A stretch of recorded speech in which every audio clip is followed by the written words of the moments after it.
It's February 11th, 2025, and officers from the Fairfax Police Department pull up to the Carte family home. Just 1 week earlier, a neighbor had been found dead. I don't want to be cooperative, No, not at all.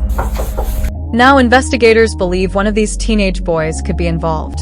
But what could have driven him to do something so horrific? It doesn't seem possible. Could it really be him? On the decoder, using newly released body cam footage and interviews with the suspect's family, this is the complete story of Levi Carte. Trust me, you won't want to miss this. On Sunday, February 2nd, 2025, Fairfax police receive a disturbing 911 call. Germania in Fairfax? Yes. I think my sisters might have been murdered and You know that Okay, thank you. might want to harm her or anything like that? absolutely nobody. When officers arrive, they discover 64-year-old Sheila Tenpenny, known as Denise, unresponsive in her bed. Lying next to her is a watch no one recognizes. There's blood on the bed and a trail leading from the bedroom to the back door and into the yard. A bent kitchen knife and a box cutter are nearby, but they don't appear to be what killed her. Her brother, Daryl, who discovered her, waits in an ambulance, clearly shaken. He has just seen something no one should ever have to witness: his sister's lifeless body. I know. So again, we're definitely gonna treat this as most priority important as possible right now. I sent her a message on her phone. I said, I'm outside. And I went up and put the air pump on the truck, and I walked around, and I opened the door, and I started to knock on the door, like Right. that, Right. and the door opened. Okay. She didn't answer, so I pushed the door open. Investigators begin learning more about Denise. Like ever. And then anytime we've talked to her, it was always like about gardening, or she's always very super. And her dog just recently died. That's what I was going to ask you about her dog, or if anybody watched her dog for her ever, or not that I know of. No. Now, she kept to herself. She didn't have a boyfriend. I didn't know about her dating or anything. Yeah. She'd been on dates a long time ago, but it's been, She was single and dedicated to her job as an accountant. Her family always believed she would pass peacefully one day. Not like this. None of the neighbors saw or recorded anything helpful. Denise was careful and didn't let strangers into her home. Detectives show the family a photo of the watch found at the scene. They believe it could belong to the killer. If the attacker was someone Denise knew, then her brother Daryl, her closest relative, might recognize them. The day before she died, they had lunch together. Detectives pushed for more details about her personal life. I didn't get that today. And if you look, I sent her a message a little after 11. I said, are you skipping? Yes, I see. And I didn't get a response, which is a little odd. She didn't fall or anything like that. And I need to go to her house and see what's going on. But when I seen her car there, I knew she didn't go anywhere. I always do that. The front door? Yeah, the front door. And as I did it, the door went open. It just opened. It just opened. And I'm like, that not good. Hopefully she's like working on something and busy working or whatever. Then when I looked in, I seen her legs on the bed, no movement. She's not saying anything. And when I looked, it looked like somebody had ripped her. But Denise lived quietly and had no known enemies. She also wasn't in a relationship, removing the usual suspect angle. The medical examiner finds DNA under her fingernails. She fought back and scratched her attacker.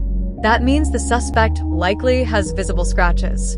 Because she was also sexually assaulted, detectives check the sex offender registry within half a mile of her home. 3 individuals come up. 2 are cleared with alibis and no injuries. The 3rd is missing but had disappeared before the crime. None are responsible. Meanwhile, one neighbor grows concerned and sends her son away. While canvassing the area, detectives visit that same house on February 11th, 3920 Germania Street, directly across from Denise's home. The neighbor, Becca, tells them Denise was close with her sons, Levi and Hunter Carte. Becca is hesitant, but eventually allows detectives inside to speak with them. Now you are Hunter. You want to come sit down? so it's a little less.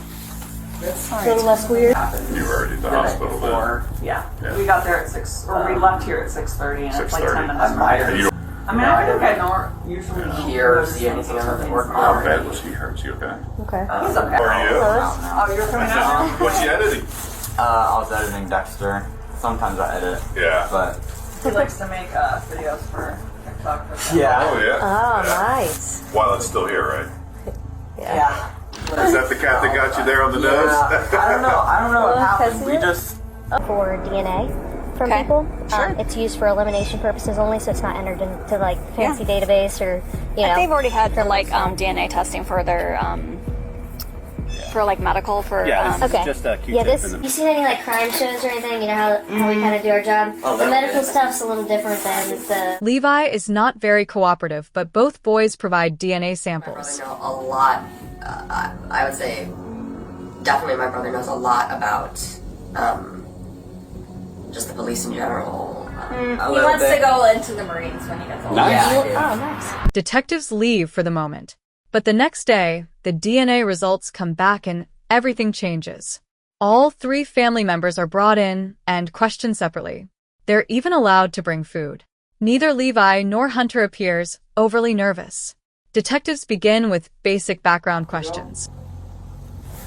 Is this like a right now thing, or? Is this We would like you to. Yes. It would make, you don't have to do anything, I suppose. But.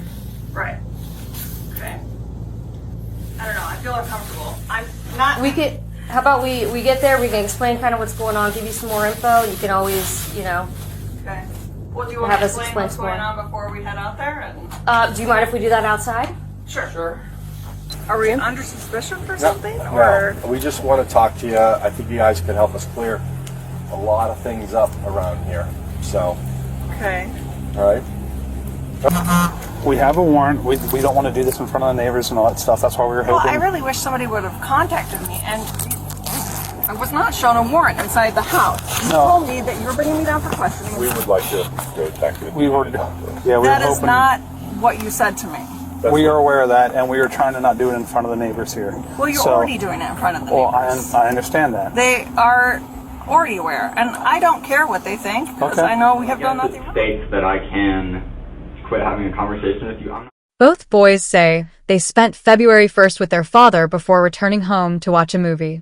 Detectives note the scratches, possibly from a cat or something else. Outside the room, Becca becomes increasingly anxious as the boy's father arrives. You're not There's talking no to me way at all. for a legal guardian to go into that room and tell them to not answer any further questions without a lawyer. That's my You're understanding. 13 Like, I don't know, like 3 hours maybe, or a long time. The parents cannot interfere with the questioning. Levi says he slipped and fell in the shower, injuring himself. His cries woke his mother, who took him to the hospital. CCTV shows them arriving around 7 a.m., where he is treated for a cut on his nose before leaving shortly after. I kind of started feeling emotionally triggered, and when she said there was a bunch of ambulances outside, I started to freak out even more. So, I kind of felt like really sick to my stomach, and I felt really gross to have to think about, something had happened to somebody right next to me, or the house right in front of me, and it made me feel really sad, and I started crying even. For Hunter, reality begins to sink in. His brother might not be who he thought. Their parents start to feel the same doubt. I decided to go to Dad's house, so then he wasn't in the neighborhood.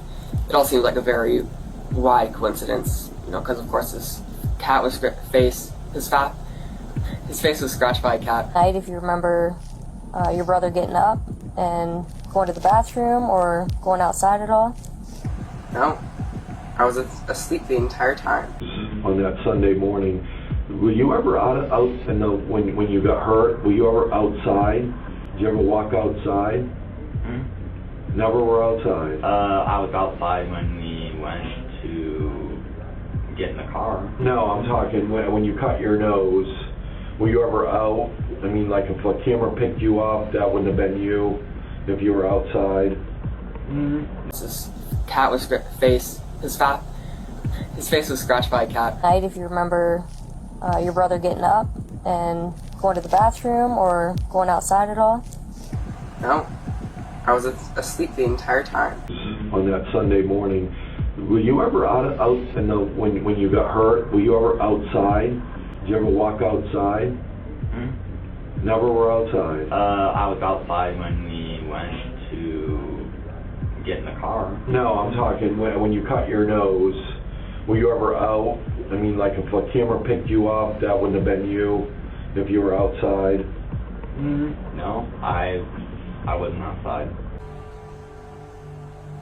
All the different things, like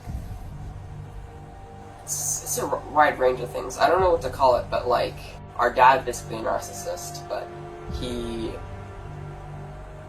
he's working on it. Basically, we all have, or at least Lewis and Dad have. Personally, I think mostly Dad.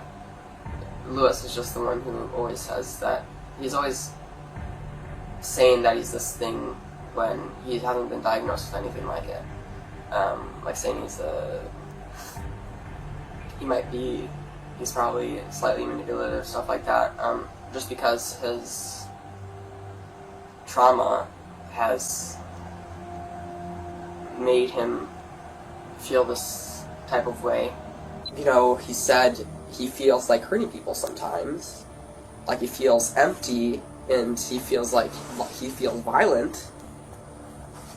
He's never acted on any of that. Still, Levi continues to deny any involvement. Detectives later search his belongings, and what they uncover is disturbing.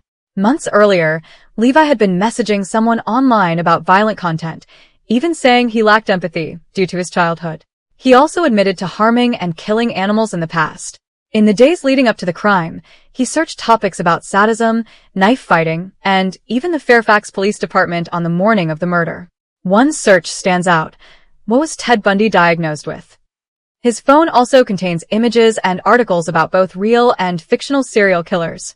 Days later, he sends a message saying, "I'm probably going to get caught," before deleting it. His journal includes violent thoughts and threats.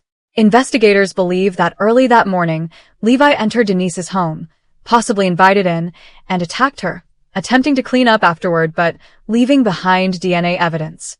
The teenager eventually pleads guilty to multiple charges, including aggravated murder. Denise's family speaks out, expressing their heartbreak and anger. Sorry that you had a family that did not teach you right from wrong. But she was like a second mother to her nieces and nephews. They adored her, and now they're growing up without her laughter, her guidance, her love. You didn't just take one life, you destroyed an entire family. Levi is ordered to remain in juvenile custody until he turns 21, with his future after that still uncertain. He must complete school, attend therapy, and take part in rehabilitation programs. The question remains, can he truly change, or will he become something even more dangerous? What do you think? Share your thoughts, and stay tuned for more.